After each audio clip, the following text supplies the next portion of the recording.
मन को मारूं पटक के, टूक टूक होए जाए, विष की क्यारी बोए के लुनता क्यों पछताए।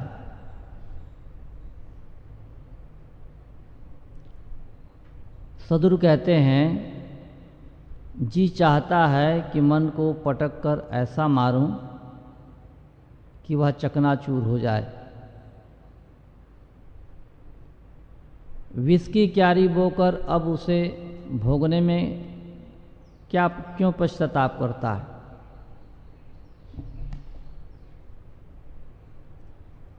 अपने मन से हर व्यक्ति परेशान है।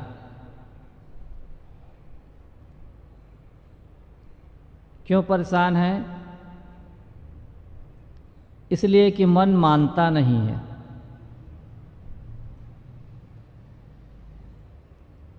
क्यों नहीं मानता है? इसलिए कि हमने मनाने का काम ही नहीं किया है, इसलिए नहीं मानता है। मन जब हट करने लगता है तो ऐसा लगता है कि मन को पटक कर ऐसा मारूं कि पूरा पूरा मर जाए। अच्छी बात है, मन मर जाए तो हमारा काम हो जाए। लेकिन मन मर मर कर जीता रहता है। उसे वही व्यक्ति मार सकता है जो इंद्रियों को संयम में रखता है, क्योंकि मन इंद्रियों के माध्यम से बलवान बनता है। इंद्रियों के माध्यम से संसार के विषय भोग का आहरण करता है और उससे मन मजबूत बनता है, उच्छृंखल बनता है। सदगुरु कहते हैं, मन मर सकता है, लेकिन कब?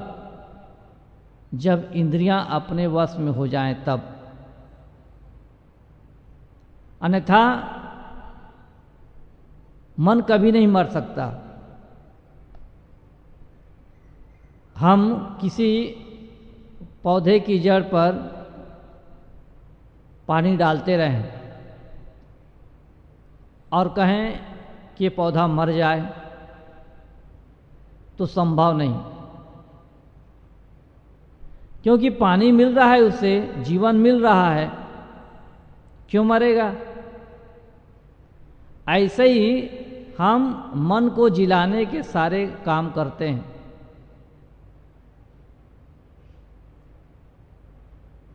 इसलिए मन नहीं मरता है। हम वह काम नहीं करते हैं जिससे कि दुखदाई मन मरे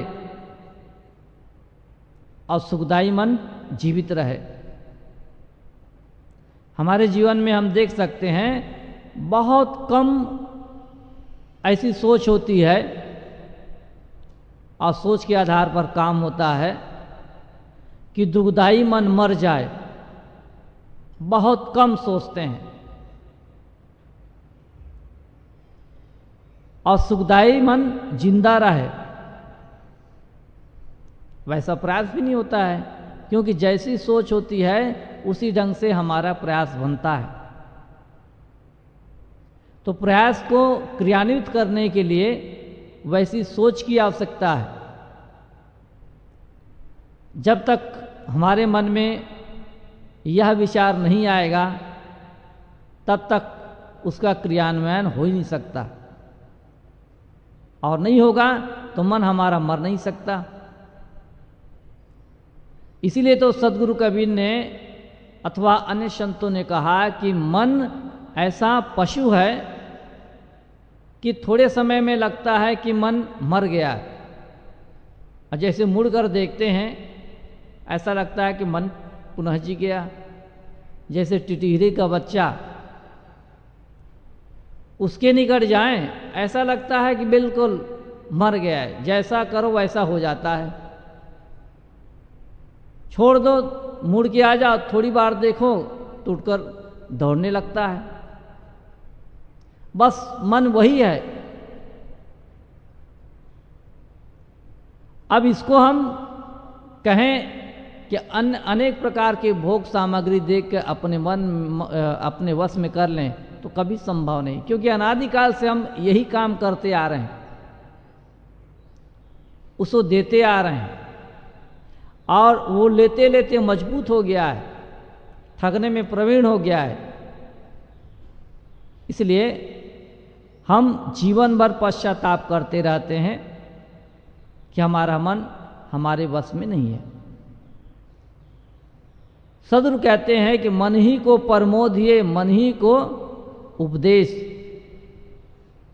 जो यह मन को वश करे, शीश होए सब देश। सद्गुरु कहते हैं बाहरी अन्य को स्वश करने की आशा त्याग कर मन को ही प्रमोद और उपदेश करो, मन को ही प्रबोध और उपदेश करो। जो अपने मन को स्वश कर लेता है मानो उसका शिष्य सारा संसार हो जाता है। तो हमारा काम उल्टा होता है। कैसे? जैसे कोई फूल, पत्ते, फल, शाखा, डाली आदि को पेड़ को जिंदा रखने के लिए सींचे, जड़ में पानी ना दे, यद्यपि पेड़ के सारे अंगों में जड़ को छोड़कर पानी पड़ता है, लेकिन जड़ को पानी नहीं देते हैं, तब वृक्ष हरा भरा नहीं हो पाएगा, मुरझा जाएगा, मर जाएगा। ऐसे ही संसार के सारे प्राणी पदार्थों को हम अपने वश में करने का काम करते हैं। प्राणी पदार्थ वश में तो होते नहीं और अपना मन ऐसे ही वश में नहीं है, और यही दुख का कारण है। तो हमें संसार को वश में करने की आवश्यकता नहीं है। अनादिकाल के जगत में न जाने कितनी बार हम ठगाए हैं। थोड़ी योग्यता होती है, उसके बाद लगता है कि हाँ आप संसार में आप भ्रमण कर सकते हैं, विषय विकार नहीं सताएंगे, अब हमें काम, क्रोध, लोभ, मोह उत्पन्न नहीं होगा। थोड़ी बोलने की कला आ गई, भजन एक दो सुनाने का हम सीख लिए और वाक्पटुता आ गई। अब सोचते हैं कि अब तो संसार से पार हो जाएंगे, और यही हमारे लिए बहने का तरीका है। सद्गुरु कहते हैं तुम अन्य सबको वश में करने का चक्कर छोड़कर केवल एक ही काम करो, वह है मन को ही परमोधिये, मन को ही उपदेश दो। यदि मन अच्छा है तो हम जहां भी जाएंगे अच्छा रहेंगे, मन खराब है हम जहां भी जाएंगे वहां के लोग चाहे जितने अच्छे हों हम वहां खराब रहेंगे। इसलिए मन ऐसा धन है, ऐसी चीज है, ऐसा मित्र है जो सब समय हमारे पास रहता है। कोई नहीं रहेगा उस समय भी हमारे पास रहता है। कभी कभी ऐसा होता है किसी के अनुशासन में हम हैं, किसी डिपार्टमेंट में काम करते हैं, तो जब तक हमारा ऊपर वाला है तब तक अनुशासित हैं। जैसे ही हमारे ऊपर वाला इधर से उधर खिसक गया वहां पर भी अनुशासित रहें, तब कहना चाहिए हमारे जीवन में मन की विशेषता है। लेकिन वहां पर हम क्या करते हैं, अरे वो तो चला गया, पता नहीं कब आता है। हम वहाँ असावधान हो गए।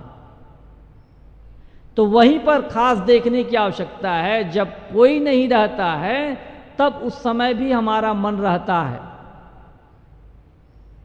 यदि उस समय हमारा मन अनुशासित है तब कहना चाहिए दुनिया में हम कहीं भी विचरण कर सकते हैं। और वहाँ अनुशासित नहीं है, इसका मतलब यह है कि दुनिया में विचरण करना बहुत धोखा है हमारे लिए।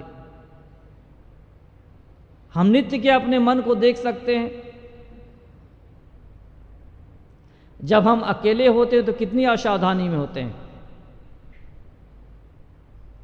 अकेले होते हैं उसी समय के लिए हमको मन को तैयार करने की आवश्यकता है। शेष समय तो यार दोस्त मिलते रहते हैं, लोग मिलते रहते हैं, प्रतिष्ठा मिलती रहती है, हमारी बढ़ाई होती रहती है, ये सब मिलते रहते हैं।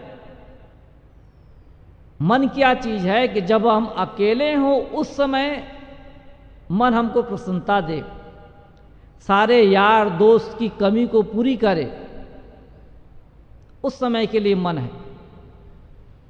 अब उसी को हम ठीक से नहीं बना पाते हैं जिसके सहारे हमारा संपूर्ण जीवन सुखमय बीतेगा।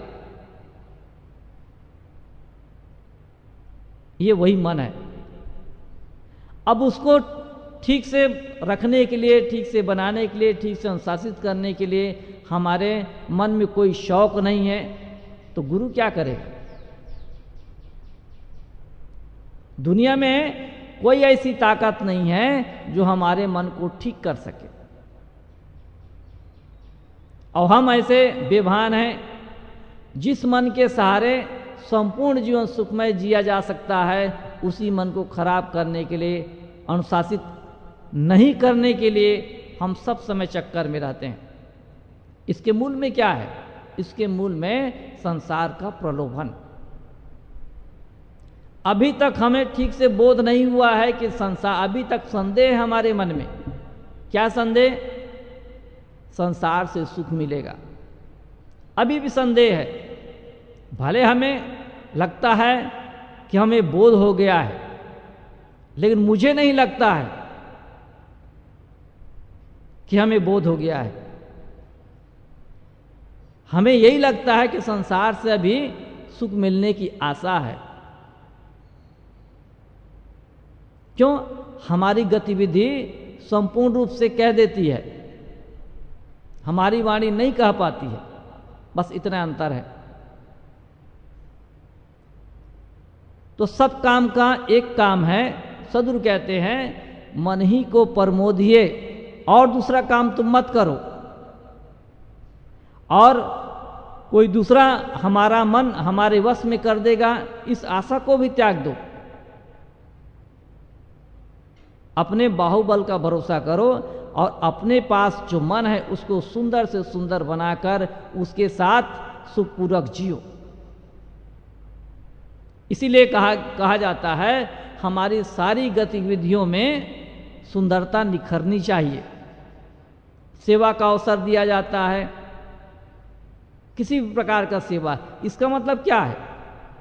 इसका मतलब यह है उस अवसर में समय तक हम अपने मन को सुंदर से सुंदर बनाने का काम करें। कैसे? अपनी गतिविधियों को ध्यानपूर्वक संपन्न करके।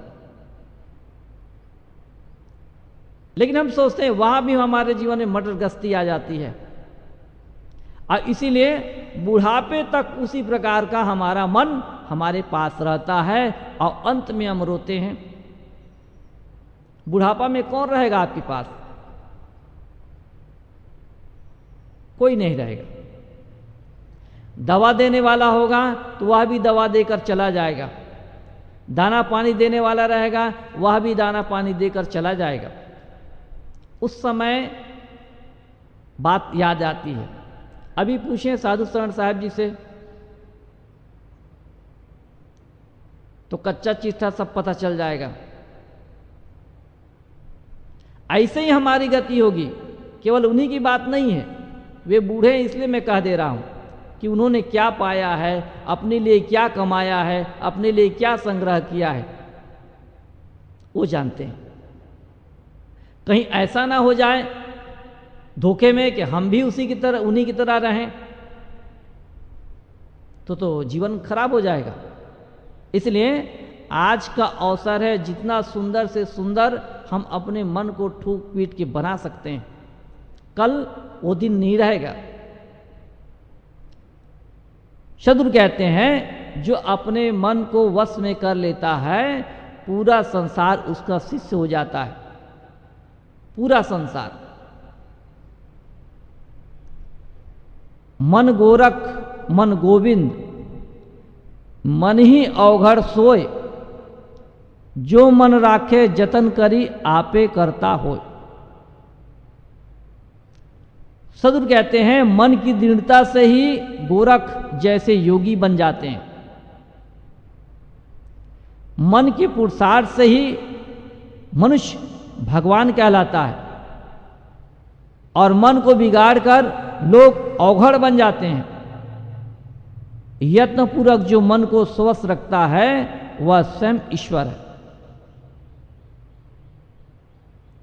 बाहर का ईश्वर केवल कल्पना का विषय है, केवल नाम है ईश्वर का। असली ईश्वर है अपने मन और इंद्रियों को वश में करना, और जो वश में कर लेता है वही असली ईश्वर है। आत्मज्ञान में और ईश्वर ज्ञान में लोग बाहर ईश्वर मानते हैं, ईश्वर का नाम जपते हैं, उनका नाम लिखते हैं, ये सब काम होता है। लेकिन जहाँ पर आत्मज्ञानी पुरुष होता है, अथवा जिस परंपरा में आत्मज्ञान का प्रकाश होता है, उस परंपरा में ईश्वर परमात्मा वही होता है जो अपने मन और इंद्रियों का मालिक होता है। कितना अच्छा अवसर है। इसीलिए कहा गया है जवानी वह रत्न अवस्था है जिस अवस्था में हमारे पास सारे बल होते हैं, शरीर भी सबल होता है, मन इंद्रियां भी सबल हैं। उस समय हम अपने मन इंद्रियों को वश में आराम से कर सकते हैं।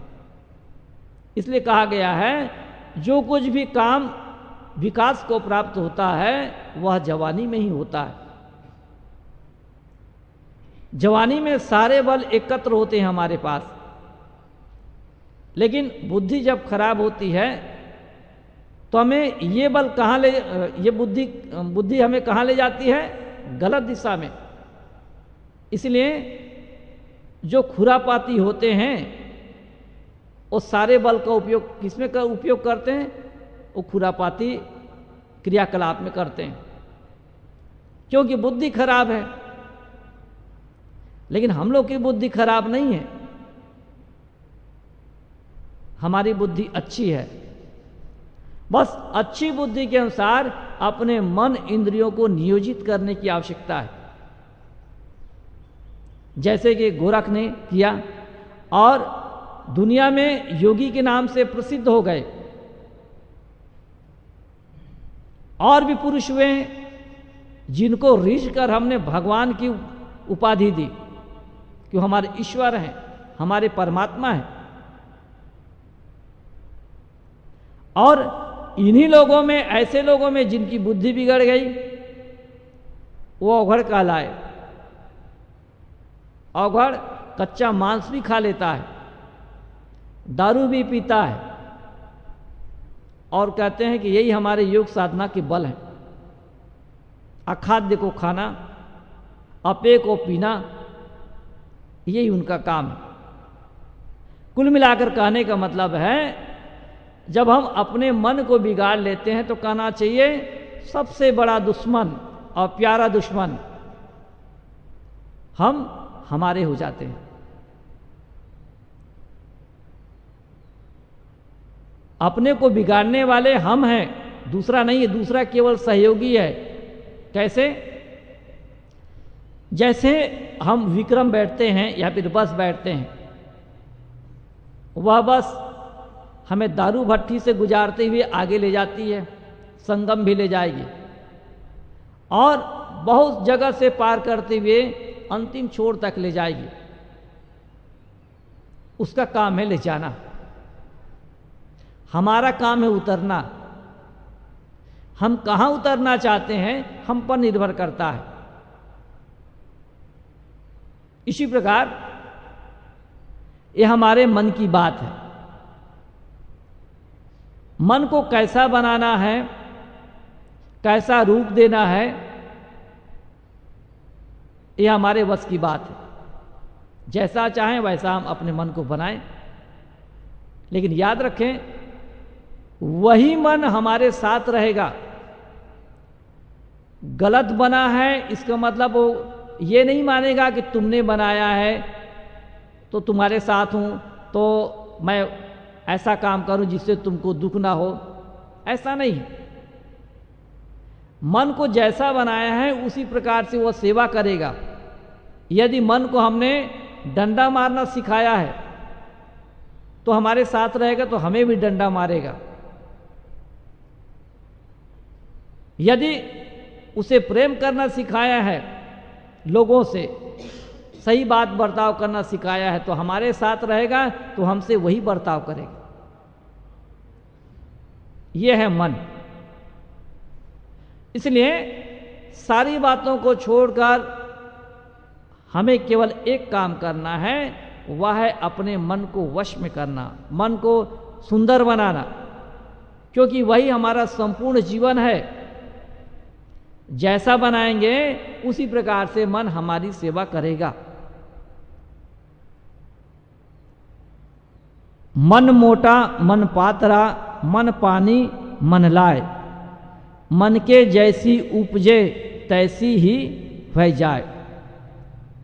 सदगुरु कहते हैं मन ही कहीं अहंकारी बनता है और कहीं निर्माणी बनता है, कहीं शीतल बन जाता है, कहीं आग के समान क्रोधी भी बन जाता है।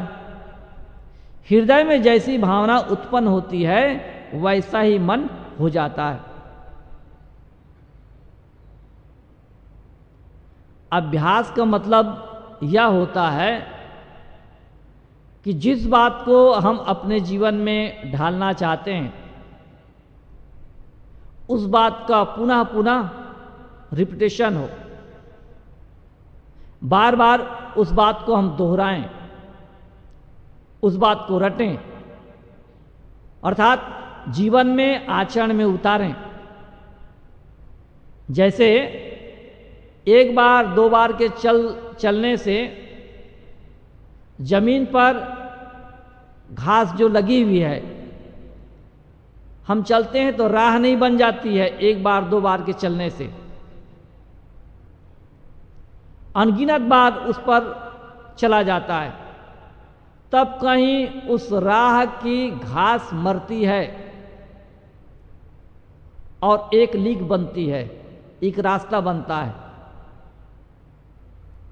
अब हम सोचें या फिर पूछें इस रास्ता को बनाने में आपको कितनी बार चलना पड़ा है, तो इसका कोई उत्तर नहीं। बस उत्तर इतना ही कि आप चलते रहिए। कब तक चलते रहिए? जब तक रास्ता बन न जाए। यही उत्तर है। हम हमारे मन की बात करते हैं। सदगुरु कहते हैं मन ही कहीं अहंकारी बनता है, कहीं निर्माणी बनता है।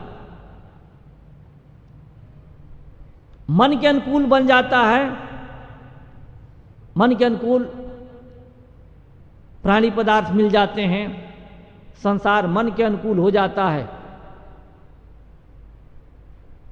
तो उसका अहंकार कर लेता है कि संसार के लोग मेरे अनुकूल हैं। और कहीं कहीं मन में विनम्रता आती है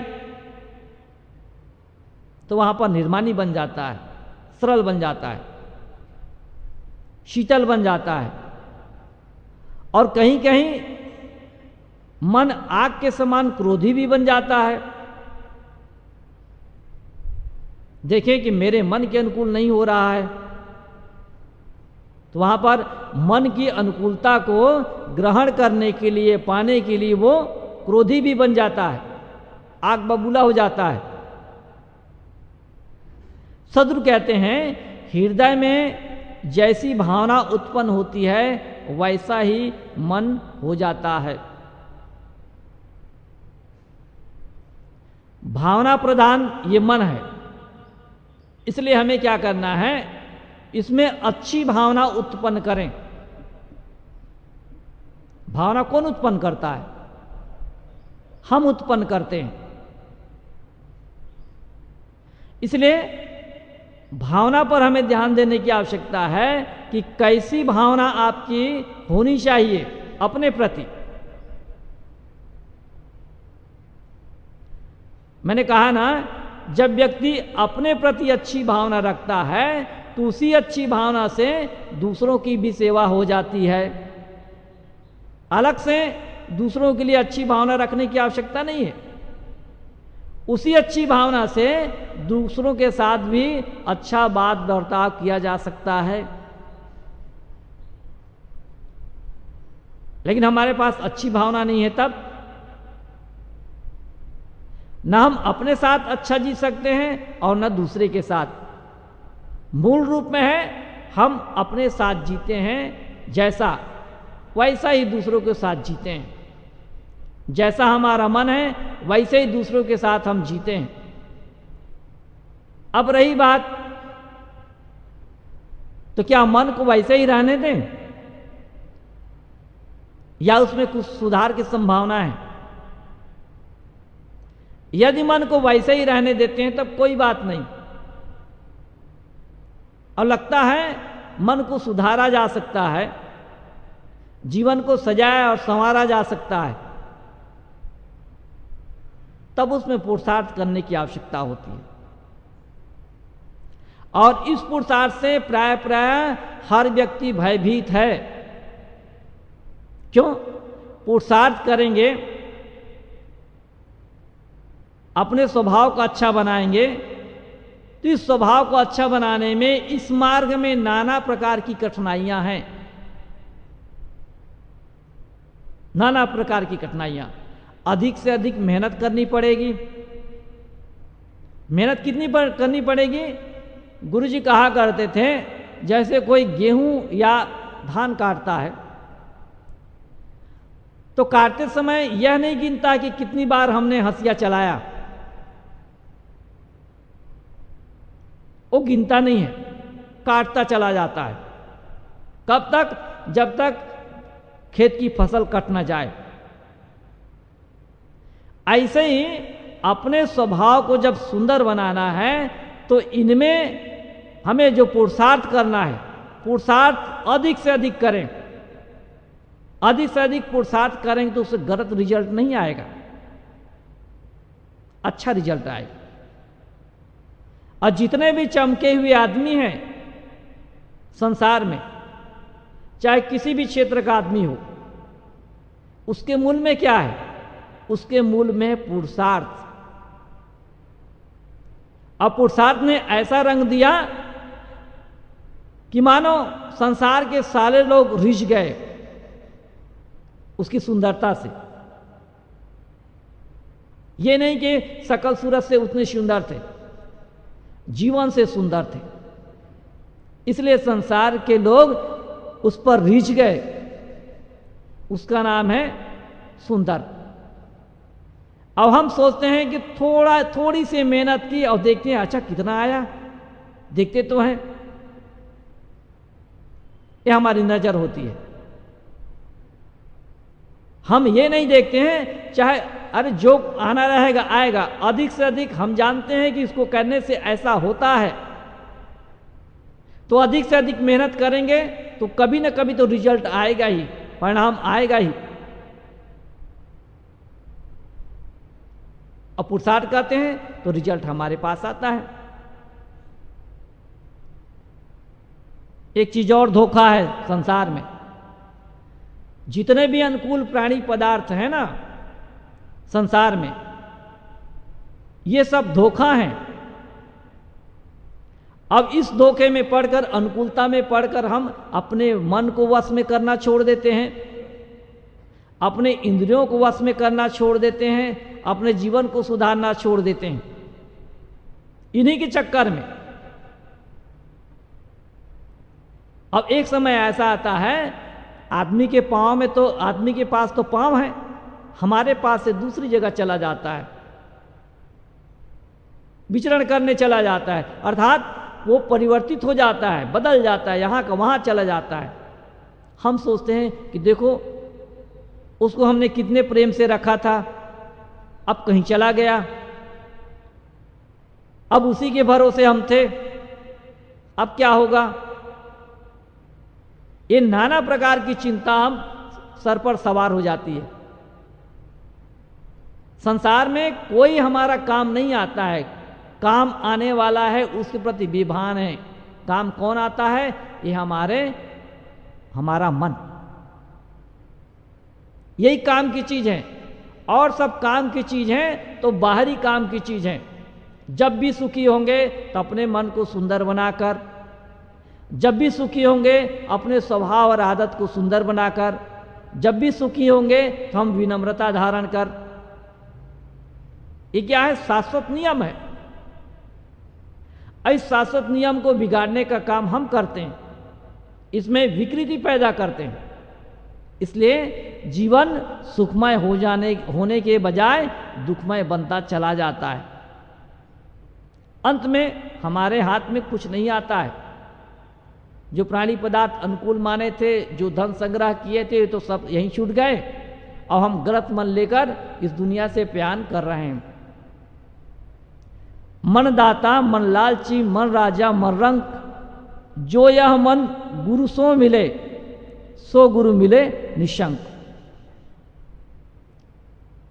सदगुरु कहते हैं मन दाता मन लालची, मन राजा मन रंक, जो यह मन गुरु सो मिले, सो गुरु मिले निशंक। सदगुरु कहते हैं यह मन ही शुद्धि अशुद्धि भेद से दाता और लालची है, उदार और कंजूस बनता है। यदि यह मन निष्कपट होकर गुरु से मिले तो उसे निसंदेह गुरुपद मिल जाए। हमारे मन में सच कहा जाए तो कपट की भावना कूट कूट कर भरी है, कूट कूट कर। हम निष्कपट नहीं हो पाते हैं, इसीलिए गुरु से मिल भी नहीं पाते हैं। गुरु से मिलने का मतलब यह है अपने प्रति निष्पक्ष होना, अपने प्रति निष्पक्ष होना।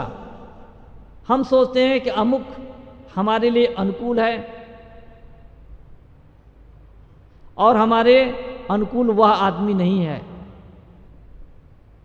एक अनुकूल बनता है, एक प्रतिकूल हो जाता है। जबकि अनुकूल व्यक्ति भी थोड़ी देर रहकर वह भी खिसक जाता है। जिसको हम प्रतिकूल मानते हैं वो प्रतिकूल नहीं है, हमारी दृष्टि वैसी है, इसलिए आदमी प्रतिकूल नजर आता है। कोई अपना है, कोई पराया है। तो हमें निष्पक्ष होकर जीने की आवश्यकता है, निष्कपट भाव से। सदगुरु कहते हैं ये निष्कपट भाव ही गुरु होता है।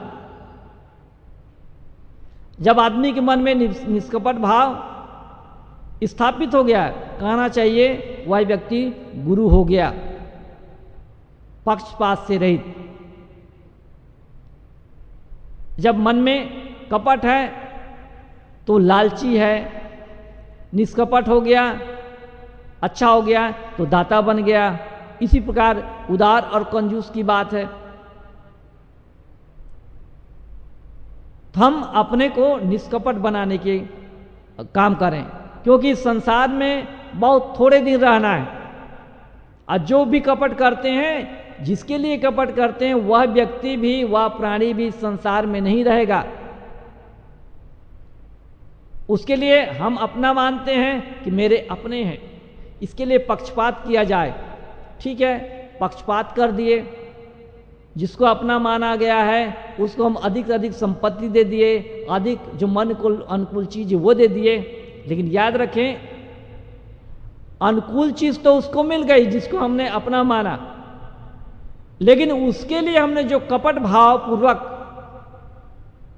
वस्तुएं दी, उसको संग्रहित कराया, वो कपट भाव हमारे अंदर से जाएगा नहीं,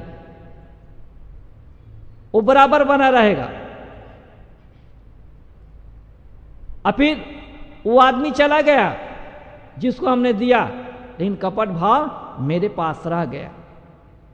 यही फायदा है। जिसको अपना माना उसको अधिक से अधिक वस्तुओं से संग्रहित कर दिया, दे दिया, और उसके एवज में जो कपट का भाव है, छल का भाव है, दूसरे से लूट खसोट करने का भाव है, मेरे अंदर रह गया। अब मुझे कौन सा फायदा हुआ? कोई फायदा नहीं। यही अंत में मुझे दुख मिलता है। अंत के लिए मैं क्या संग्रह करता हूं? यही मेरे लिए अंत में संग्रह बचता है। अब जब मन मुझे सताता है तब मैं रोता हूं कि मुझे ऐसा नहीं करना चाहिए, मैंने गलती की है, अथवा मैंने क्या कमाई की है। अंत में पछताते हैं। इसलिए अंत के लिए देखें, हम आज हम सब कुछ देख नहीं सकते। आज हम जी रहे हैं, चल रहे हैं, मंजिल कहाँ है? मंजिल आखिरी मिलेगी। इसी प्रकार से हमने जो मन तैयार किया है वो हमारी मंजिल है, अथवा जैसा मन तैयार कर रहे हैं वो हमारी मंजिल बनेगा। यदि गलत मन तैयार कर रहे हैं, इसका मतलब वही हमारा मंजिल है। अच्छा मन तैयार कर रहे हैं, इसका मतलब वही हमारा मंजिल है।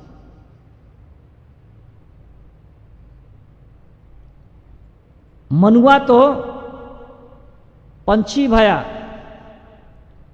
उड़ के चला आकाश, ऊपर ही ते गिर पड़ा मन माया के पास। सदगुरु कबीर के मन में हमारे लिए कितनी उदार भावना है कि हमारी जो नई पीढ़ी आने वाली है, कम से कम मेरी बातों को समझकर अपने जीवन को सुधार सकता है। अन्यथा उन्हें क्या पड़ी थी ये सब कहने की? लेकिन वे जानते हैं संसार में भूले हुए लोगों की अधिकता है। सुलझे हुए लोग, समझदार लोग बहुत कम मात्रा में, नहीं के बराबर हैं। कहते हैं मनुआ तो पंछी भया, उड़ के चला आकाश, ऊपर ही ते गिर पड़ा मन माया के पास। यह मन तो पक्षी होकर भावना आकाश में उड़ रहा है, भावना आकाश में उड़ चला, और ऊपर से ही आकर यह मन माया के निकट गिर पड़ा। पक्षी चील को देखे होंगे, आकाश में बहुत ऊंचाई पर उड़ता है, लेकिन दृष्टि कहां होती है? जमीन पर पड़े हुए मुर्दे पर, मांस पर। इतनी दिव्य दृष्टि होती है उसकी। बहुत ऊंचाई पर उड़ते हुए भी नीचे कहां पर मांस पड़ा है, कोई पशु मरा है कि मनुष्य मरा है, वो सब देख लेता है। इसी प्रकार से ये हमारा मन है। संसार के प्राणी पदार्थों में ये घूमता रहता है। कहना चाहिए विषय आकाश में घूमता है, विषयों के आकाश में घूमता है। अब फिर देखता है, अवसर मिलता है तो कहां ये माया के निकट अपने को पाता है। मैं आपके लिए माया हो सकता हूं ही, आप मेरे लिए हो सकते हैं। मेरी दृष्टि गलत हुई, इसका मतलब आप मेरे लिए माया बन गए, और आपकी दृष्टि गलत हुई, इसका मतलब है आपके लिए मैं माया बन गया। माया कहीं और दूसरी चीज थोड़ी है, दृष्टि ही बनाती है। लेकिन आपके लिए साफ पाक दृष्टि है, तब आप मेरे लिए परमेश्वर हो गए, माया नहीं रह गए। यही है, इसलिए भावना को हम इतना शुद्ध रखें और उस भावना के आधार पर लोगों के साथ जिए। तब कहना चाहिए ये जीवन हमें सब समय प्रसन्नता का प्रसाद बांटता रहता है, जीवन में प्रसन्नता मिलती रहती है। हमारी भावना इतनी उच्च होनी चाहिए जिससे कि हम सामान्य जैसे लोग जीते हैं निम्न धरातल पर, उस प्रकार, और उनको जो सुखी दुखी होना पड़ता है उस प्रकार से हमें सुखी दुखी होना नहीं पड़े। इसलिए भावना प्रधान हो, और भावना कैसी हो? उच्च भावना हो। जब घर में कीटनाशक दवाएं लोग प्रयोग किया करते हैं तो उसमें लिखा रहता है बच्चों की पहुंच से इसे दूर रखें, ऊपर रखें। अचानक बच्चे के हाथों में वह दवा पड़ जाए, शीशी पड़ जाए, बच्चे तो हैं ढक्कन खोलकर पी भी सकते हैं। इसलिए कहा गया है बच्चों की पहुंच से दूर और ऊपर रखें। ऊपर रखेंगे तो बच्चे नहीं पहुंच पाएंगे। इसी प्रकार से हमारी भावना उच्च रहेगी, ऊपर रहेगी, अच्छी रहेगी, तो सामान्य लोग अपने निम्न भावना के आधार पर जो दुखी होते रहते हैं वह दुख हमें छू नहीं पाएगा। हम दुखी होते हैं, पीड़ित होते हैं, उलझते हैं, इसका मतलब है हमारी भावना ठीक नहीं है, निम्न धरातल की भावना है, निम्न स्तरीय भावना है। इसलिए भावना को उच्च बनाने की आवश्यकता है, और जब तक उच्च भावना नहीं होगी तब तक दूसरों की हम सेवा नहीं कर सकते, दूसरों से प्रेम पूर्वक बात नहीं कर सकते, दूसरों से हम प्रेम प्रदर्शित नहीं कर सकते। बड़ी बात है, वो बात अलग है कि कोई अपना स्वार्थ साधने के लिए आदमी प्रेम करता है, ये बात अलग है। स्वार्थ साधने के लिए ऊंची भावना रखता है, ये बहुत ही अलग बात है।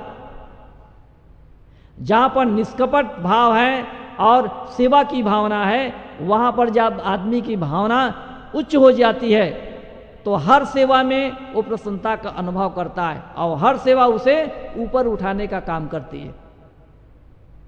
इसमें बल है। और फिर हम तो वैरागी मार्ग में, वैराग मार्ग में चले हैं, हमारे लिए तो सेवा ही प्रमुख धन है। इसी धन के आधार पर, इसी साधन के आधार पर हम अपने मन को सुंदर से सुंदर बना सकते हैं, और कोई दूसरा उपाय नहीं। हम सोचेंगे पढ़कर मन सुंदर बनेगा तो ये हम भूल जाएं।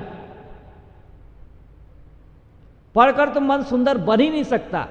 हाँ, पढ़कर जीवन में, आचरण में उतार कर, ये प्रकृति का नियम है कि मन सुंदर बन जाएगा।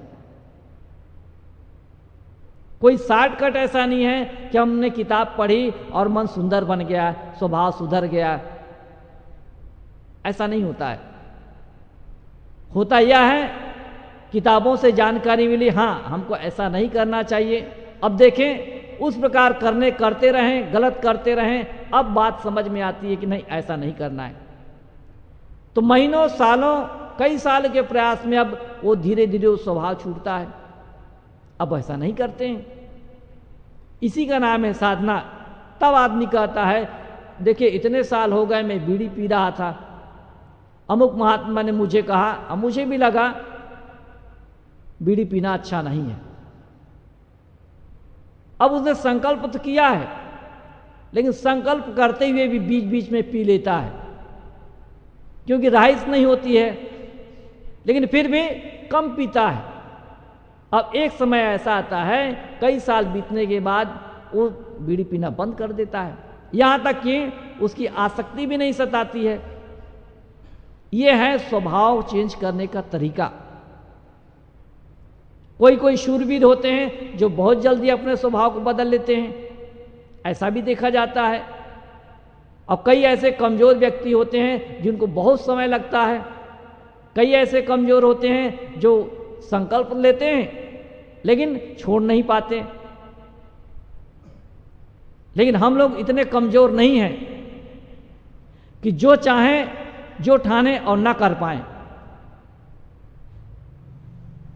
इसलिए अपने संकल्प को, अपनी भावनाओं को बहुत उच्च रखें,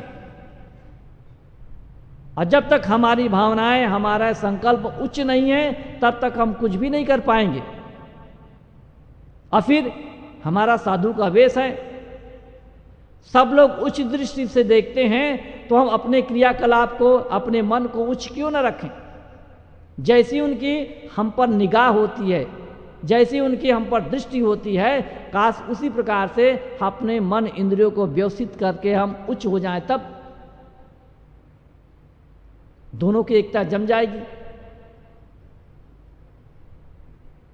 इसलिए हमारा कर्तव्य है, भले ही संसार के लोग हमें उच्च दृष्टि से ना देखें, कोई दिक्कत नहीं, लेकिन हम अपने को उच्च दृष्टि से रखें, यह संभव है। उनके देखने और नहीं देखने से हमारा कोई बिगाड़ नहीं होता है। मान लें उच्च दृष्टि से वो देखते हैं और हम निम्न दृष्टि में काम कर रहे हैं, निम्न स्तर में जी रहे हैं, तब क्या उनके उस दृष्टि देखने से उच्च हो जाएंगे? नहीं होंगे। इसलिए हमको उनकी ओर ताकना ही भी नहीं है कि ये किस दृष्टि से देखता है। हमें अपने को देखना है। हम उच्च दृष्टि लेकर जिएंगे, हमारे मन, वाणी और कर्मों में स्वस्थता हो, व्यवस्था हो, जीवन के प्रति प्रेम हो, तो फिर दुनिया चाहे जैसी दृष्टि से देखे, बस हम अपने आप में मस्त हैं। मन इंद्रियों के हम दास नहीं हैं, बल्कि मन इंद्रियां हमारे दास हैं। ऐसा हमें अपने मन को उच्च बनाने की आवश्यकता है। ऐसा ना हो कि हम माया के पास गिर गए हैं, निम्न स्तर जीवन जी रहे हैं, तो इस साधु जीवन में आने का कोई मूल्य नहीं है। इससे तो बेहतर है कि घर गृहस्थी होते। मन के हारे हार है, मन के जीते जीत, कहें कबीर गुरु पाइये मन ही के प्रतीत। सदगुरु कहते हैं, मन के हार खाने से हार हो जाती है और मन के विजयी होने से विजय होती है। साहस अद्भुत वस्तु है। मन के दृढ़ श्रद्धा विश्वास से ही यथार्थ गुरु मिलते हैं, जो जीवन नैया के खेवैया हैं।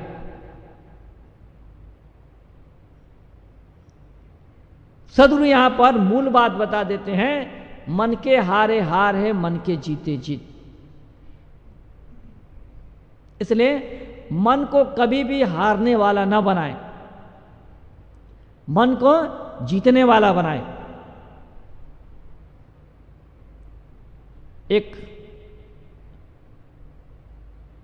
सैनिक के जो कमांडर हैं, अपने एक साथी से पूछा, क्या हम अमुक देश के सैनिकों को जीत सकते हैं?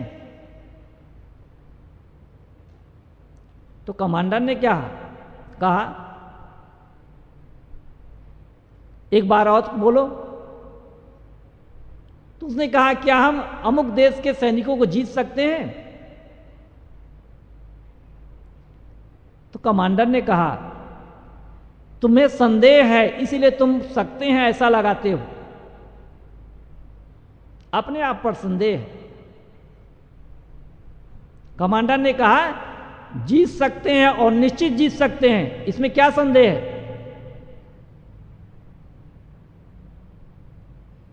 सारे सैनिकों को अपने अनुसार उन्होंने निश्चय कराया और उनमें दम भरा, बल भरा, निश्चयता भरी।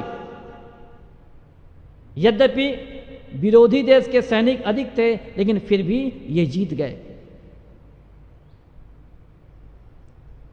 जब हमारे मन में संदेह होता है, मैं ये कर सकूंगा कि नहीं कर सकूंगा, मेरे से हो पाएगा कि नहीं हो पाएगा, अमुक कर रहा था जो मेरे से बलवान था लेकिन वो नहीं कर पाया, तो मैं क्या कर सकता हूं।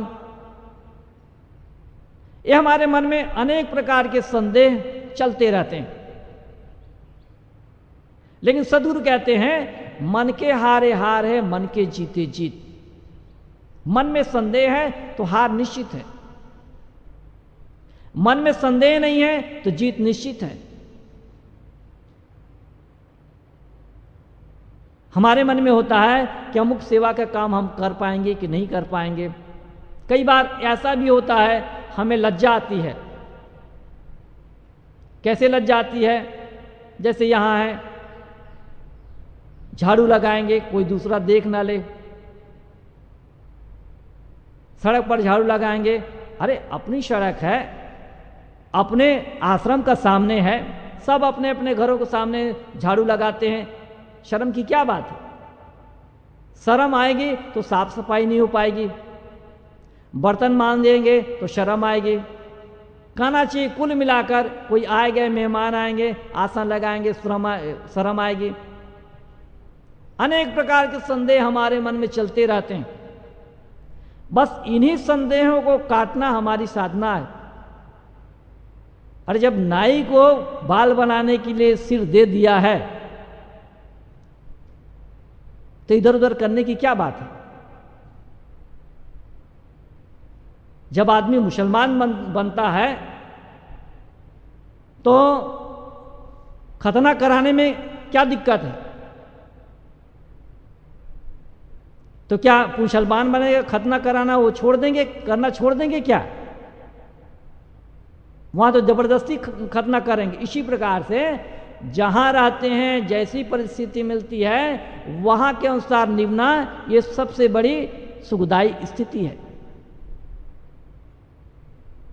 कहीं भी चले जाएं पूरी दुनिया में, सब जगह की यही रीति होगी। वहां के नियम कानून कायदा के अनुसार ही हम रहेंगे, तब सुखी रह पाएंगे, अन्यथा नहीं रह पाएंगे सुखी।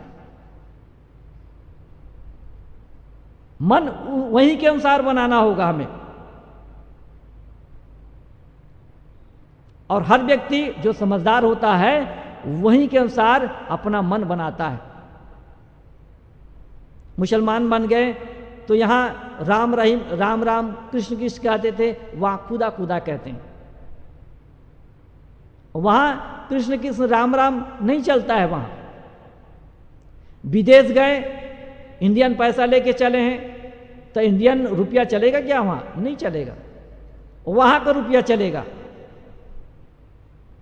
इंडिया आए हैं तो इंडिया का रुपया चलेगा।